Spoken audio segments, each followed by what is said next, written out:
Welcome back to the Lead with Love podcast. Y'all, my mentor is going to be so proud of me. I think I flipped my camera finally. I'm so glad that you're here with Dr. Q. And in this podcast, we talk about love, leadership, and real life lessons that matter. And today in episode 9, we're going to talk about the power of letting go. And if you're here right now, remember, it's not by accident. You're exactly where you are supposed to be. So let's jump in. Last week, I told you all about the moment that I finally surrendered. I let go. I finally stopped trying to do everything by myself and I started to empower my team to lead. But I know some of you are listening and you probably were like, okay, Dr. Q, that's good. But what if my team is not ready? What if they completely mess it up? What if letting go means losing control of the outcomes that people are going to hold me accountable for? Listen, today I'm going to show you the science and the stories that prove why letting go is the most powerful move any leader can actually make. Because here's what the research shows. According to a Gallup study of over 2.5 million manager-led teams, businesses that score in the top quartile for employee engagement see 21% higher profitability and 17% higher productivity. And what drives engagement? Y'all already know. Leaders who empower instead of leaders who control. John Maxwell teaches, he says, the pessimist complains about the wind. The optimist expects the wind to change. Oh, but the leader adjusts the sails. And today we're learning how to adjust the sails by surrendering success. Surrendering success. And by the end of this episode, you'll understand that the research on why distributed leadership always works. And you're going to hear real stories from people and leaders who empowered versus those that micromanaged. And you'll know exactly what it cost when leaders refuse to let go, when they refuse to surrender. And this comes straight out of chapter 3. Lead with Love, 8 heart-centered strategies for exceptional leadership. Get your copy today. And I am not holding back in chapter 3, okay? I'm telling it like it is. Leaders, we must surrender. So let me share first what the research tells us about surrendering success. Straight from the book from Lynn D. Cruz. She wrote an article called Leaders Surrendering to the Unknown. And D. Cruz outlines the benefits of leaders surrendering success in organizations that they lead. She highlights how letting go of personal attachment to success fosters growth, both for the individual and the organizations they lead. Moms, dads, wives, husbands, the same thing is true in your homes. Organizations are guaranteed to be better because people have no choice but to get better when placed in a position to learn and to be held accountable for outcomes in different ways, especially with our children. They won't learn if we don't give them opportunities. D. Cruz asserts that organizations see a direct increase in innovation, creativity, stronger team dynamics. I remember my daughter used to say, Mommy, let me try it. And it took forever for me to let go because the approach fosters resilience and it cultivates authentic leadership, creating environments where individuals can thrive. And as a result, people, companies, organizations, they don't just benefit. Y'all, they flourish. From Kevin Eakenberry, he wrote an article, What You Must Surrender to Lead Best. No, Why You Must Surrender to Lead Best. And Eakenberry, he outlines that leaders should relinquish to enhance not only their influence, but their effectiveness. Leaders must surrender a few things. 1, surrender always being right. Embrace humility. Recognize that you will not be right all the time. Adopt a posture of listening and learning. Leaders must remain learners all the time, not just from those who manage them, but from every single person in the organization, every stakeholder. Next, control over every detail. Listen, this builds trust amongst the team and opens the space for new and innovative ideas. And when you trust your people, they rise to meet that trust. Number three, your ego. Kevin believes that the most important thing that leaders must relinquish is their huge egos. Leaders with ego, it hinders your growth. It hinders the humility and it prevents the fostering of genuine connections. Our egos, the ego of the leader can be one of the most destructive contributions to any organization. It's a blessing and a curse. John Maxwell, he echoes this. He says that people don't care how much you know until they know how much you care. Y'all have all heard that. And your ego blocks people from truly seeing your care. The research is also clear that holding tight to control might feel safer, but it produces way worse outcomes for both leaders and those that they lead. So let's listen to some of the stories, right? When leaders made room for people, right? So I'm going to share a story from, I asked 1,000+ leaders and people for this book, Lead with Love. And one of the stories is the leader who empowered through belief. And so this person says that I once had a leader who empowered me. She allowed me to grow in my role and provided me with the tools that I needed to become successful. She showed patience and kindness during that process and encouraged me to do more. She played a huge part in who I am today. The opportunities and the belief that she had in me, it helped me to see where I am and help me be where I am today. That leader surrendered her need to control the outcome. She believed in someone else's potential, and that gave them room to grow. Another story. The principal who made it like family. My boss led our school in a kind way that ensured that we were like family. If conflicts arose, she would discuss it with us one-on-one. And if conflicts worsened, she would pull us all together.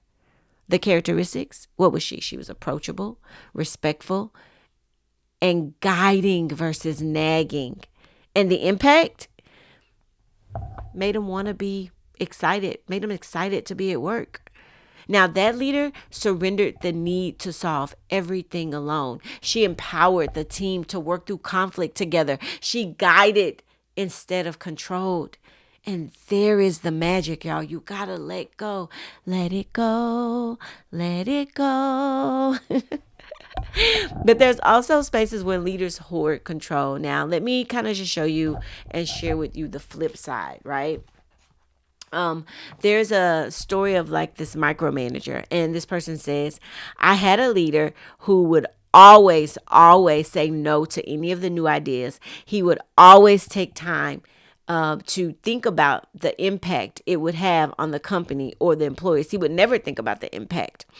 And the characteristics of this leader, he was mean, unqualified, not happy with himself.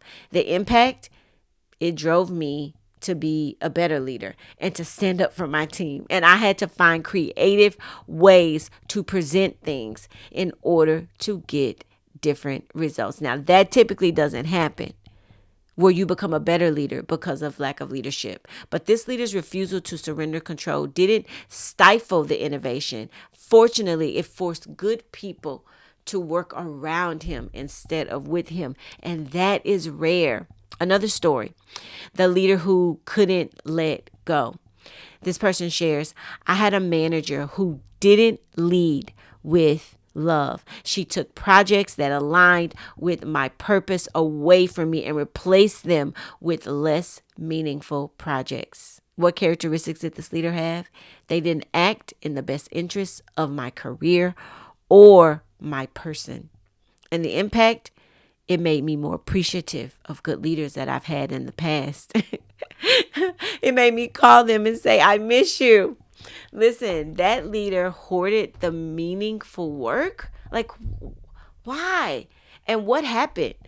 She lost a good person who now tells that story as a warning about what not to do as a leader. According to the research from Harvard Business Review, micromanagement is one of the top 3 reasons that employees leave their jobs every single day. At the cost, and the cost of that to replace an employee, depending on what field you're in, ranges from 50 to 200% of their annual salary. But here's what the research does not capture: the cost of losing institutional knowledge, team cohesion, and cultural morale. Now, listen, you can't put a price on that. Certain people you need, not just because of their performance, but because of what they offer. And here's what the research and stories also tell us: that when leaders surrender success and empower their people, a few things happen. 1, people feel trusted and they feel valued. 2, teams take ownership of outcomes. 3, innovation flourishes. 4, culture becomes more collaborative. And 5, leaders multiply their impact instead of limiting it. And when leaders hoard control and refuse to let go, keep it all in, few things happen. 1, people feel micromanaged and invisible. 2, teams do the minimum required to avoid criticism.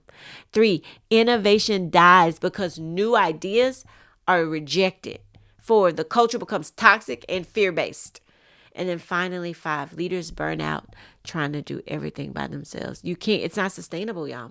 John Maxwell says it best: if you want to go fast, go alone. If you want to go far, go together. And the question isn't whether you can do it alone. The question is what becomes possible when you stop trying. So let me be real with you about the cost of refusing to surrender, y'all. Listen, I have surrender tattooed on me to remind me as a leader that this is where the success is. Because when you don't surrender, your health, stress, burnout, exhaustion, and you can't sustain this pace forever. The next thing, your team disengages, turnover, resentment, and your best people will eventually leave. And also your organization, stagnation, missed opportunities, slow growth. You become the bottleneck when you don't surrender. And this is really important: your legacy. Being remembered as the leader who crushed people instead of building them. Is that what you really want? No, that's not what you want. I mean, I spent 2 years trying to do it all. And you know what? For those 2 years, nothing to show for it, but I was exhausted. It was mediocre results and a team that was waiting for permission to lead. And the moment that I surrendered, the moment that I let go, everything changed, not just in my professional career, but my personal life. And not because I stopped caring, but because I started trusting my team. I started trusting something bigger than me. And last week I asked you all to identify one thing that you could release. And this week I'm asking you to actually do it. I want you to do these things. I want you to choose the person who will lead it. I want you to have the conversation. I trust you to lead this. Here's why. I believe you can do it well. Give them authority, give them resources and support, but not your control. Step back and let them lead. And what can you expect? Well, they might do it differently than you. And guess what? That's okay, because different isn't wrong. They may even struggle at first, but guess what? That's growth, not failure. That's how you build capacity. And they may actually surprise you. And that is the goal. Your job, coach, don't rescue, just support. Don't micromanage. John Maxwell, again, he teaches that a leader's job is not to do the work for others.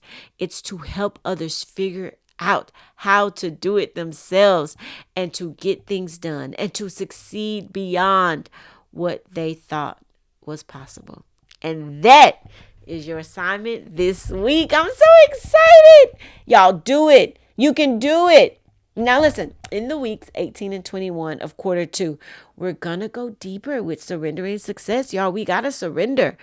And we're going to talk about how to form committees that multiply your impact. We're going to talk about collaborative hiring that transforms culture and adding leadership layers without losing your mind. And we're going to discuss leadership development strategies that actually do work. So, this preview is literally just scratching the surface of surrendering success. And the deep dive is going to give you all exact systems, protocols, and processes that you can do to surrender success. But for now, remember this: the school, the organization, it just doesn't belong to you. The company doesn't belong to you. It belongs to everyone. And when everybody leads, that's when greatness happens. Y'all, I love this work. I hope that you go get your book because listen, when I finally surrendered, I discovered that true leadership wasn't about doing it all. It was about building a team so strong that the work got done whether I was in the room or not. If you are the system, there is no system. That's the power of letting go. And your people, y'all, they are ready. The question is not if they're ready, are you ready? So next week, we're going to tackle a leadership topic that connects directly to what we just covered. Building your leadership bench in 2026. Because listen, if you're going to surrender success, you need leaders that are ready to step up. And that starts with you intentionally developing them. Don't miss it. Listen, University of Houston Clear Lake, we're looking for districts to partner with for cohorts so we can help build your leadership bench. Y'all, thank y'all for being here. And thank you for going on this journey. Thank you for joining me on this Lead with Love podcast. If today's message spoke to you, share it with a leader who is holding on too tightly. Don't forget to subscribe. And if you're feeling generous, please leave me a review or leave me a comment. And remember, leading with love isn't a one-time decision. It is a daily choice. Okay? Don't forget to go get your book, Lead with Love. And guess what? This podcast is also going to be on Spotify. Yay! So you can listen to it in your cars if you don't have the opportunity to watch the videos. So until next time, I want you all to be well. And of course, don't forget to lead with love. Y'all have an amazing week.